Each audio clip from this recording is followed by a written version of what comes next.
आज शाम की देश और विदेश से जुड़ी बड़ी खबरें इस प्रकार हैं।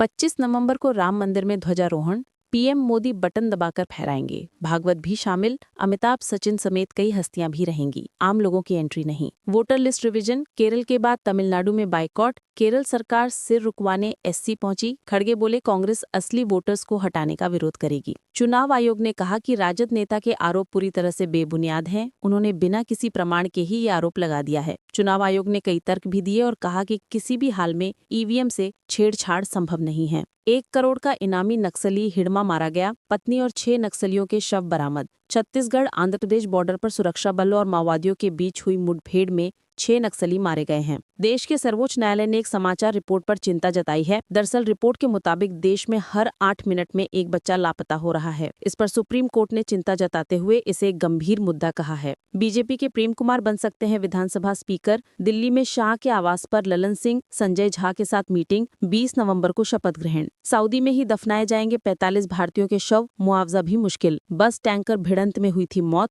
उम्रा के लिए जा रहे थे। ऑपरेशन सिंदूर के बाद से ही कांग्रेस नेता शशि थरूर के सुर बदले नजर आ रहे हैं। कांग्रेस सांसद होने के बावजूद शशि थरूर अक्सर सार्वजनिक मंच पर पीएम मोदी समेत सरकार के कई फैसलों की सराहना करते दिखाई देते हैं। दरअसल पीएम मोदी ने मंगलवार को छठे रामनाथ गोयनका व्याख्यान को संबोधित करते हुए 2035 तक भारत को मैकाले की मानसिकता से निकालने की हुंकार भरी थी। पीएम मोदी के भाषण के दौरान ऑडियंस की कतार में शशि थरूर भी मौजूद थे। आतंकी उमर के करीबी जासिर बिलाल वाणी को 10 दिन की remand NIA Patiala house court से लेकर निकली। महाराष्ट्र के डिप्टी सीएम अजित पवार पर एक और घोटाले का आरोप लगा है। इस बार एक सामाजिक कार्यकर्ता ने उन पर 500 करोड़ के अस्पताल घोटाले का आरोप लगाया है। वहीं इस पर पूछे गए सवाल पर राज्य के मंत्री चंद्रशेखर बावनकुले ने कहा है कि मामले में लिखित शिकायत के बाद ही कोई कदम उठाया जाएगा। महाराष्ट्र सरकार में बढ़ रही कलह, कैबिनेट मीटिंग में नहीं पहुंचे एकनाथ शिंदे के मंत्री। वाड्रा दोबारा शादी कर लो, भाजपा नेता की भड़काऊ पोस्ट। प्रियंका के पति की बिहार में दोबारा चुनाव की मांग पर पूर्व सांसद का कमेंट, कांग्रेस नाराज। गुजरात के अरावली में एम्बुलेंस में आग, 4 जिंदा जले। 1 दिन के नवजात के इलाज के लिए जा रहा था पिता, डॉक्टर नर्स की भी मौत। राजस्थान के माउंट आबू में पारा शून्य, बद्रीनाथ में झील झरने जमे। एमपी के